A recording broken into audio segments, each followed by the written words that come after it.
The Warhol trademark was nourished by the artist's constant effort to transform his image from that of an illustrator and advertising expert to a more complete avant-garde artist. The adoption of a personal style, characterized by his inevitable ankle boots, dark glasses, jeans that he regretted not having invented himself, and the leather jacket, influenced the circle of friends and assistants who were in close contact with Andy. The rising star appeared full of charm, thanks to his aloof and most sophisticated presence.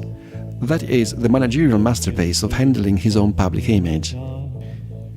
Awareness of silence is well represented during his appearance at the Merv Griffin Show on October 6, 1965, during which he maintained his aura of mystery with the exception of some laconic grunts, leaving Eddie Sedgwick, the frail-looking superstar, to answer all the questions directed to him about the Campbell soup can and the Brillo box.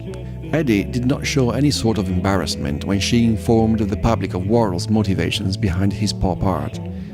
"Because it's part of culture," she explained with laconic irony to a perplexed Mr. Griffin when she openly announced, on live television, the artist's intention to abandon painting. Warhol's ability to experiment was demonstrated by his progression from filmmaker to director, from music band manager to magazine publisher, to presenter and television actor.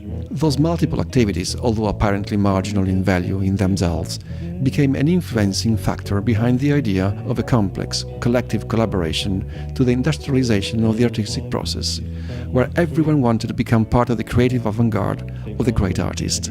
John Cale, a member of the Velvet Underground, claimed that Warhol merely sat idle in the recording studio while records were being cut. Nevertheless, it was thanks to Warhol's presence and creative mind that the LP Velvet Underground and Nika easily reached success. It was the cover with the yellow banana that became instantly popular.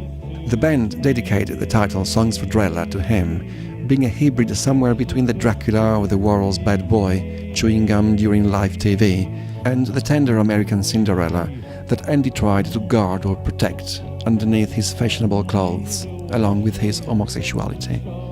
In 1960, Warhol eventually managed to buy a home on Lexington Avenue.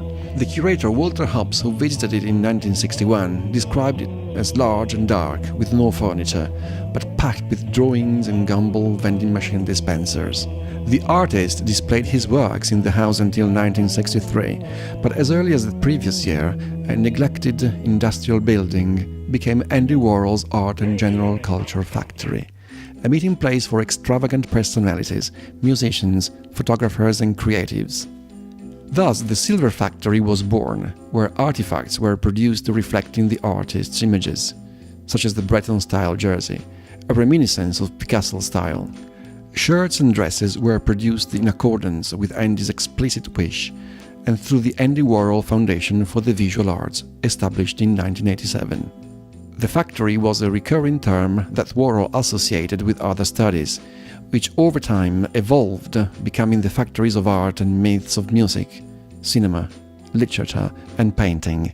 The transfer to Union Square in 1968 marked the first dichotomy between artistic production dedicated to art galleries and cinemas, adding a strong trademark to the Warhol brand.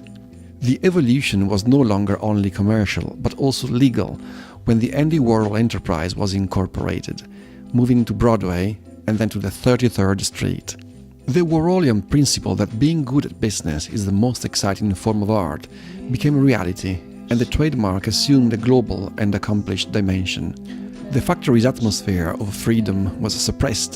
The factory's atmosphere of freedom was suppressed by new rigid rules, from security controls with closed-circuit cameras to Balducci's lunches that were preferred to Brownie's pre-cooked dishes. The office supplanted the factory, just as the older factory of brick walls on the 47th Street had been surpassed by Warhol's Silver Factory.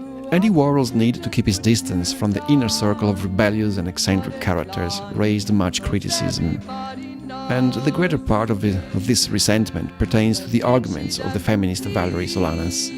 Factory was therefore not only the place that in those years allowed the pop star to dominate the scene of contemporary art, but was above all the place where he created his own works and portrayed his decisively new pop style.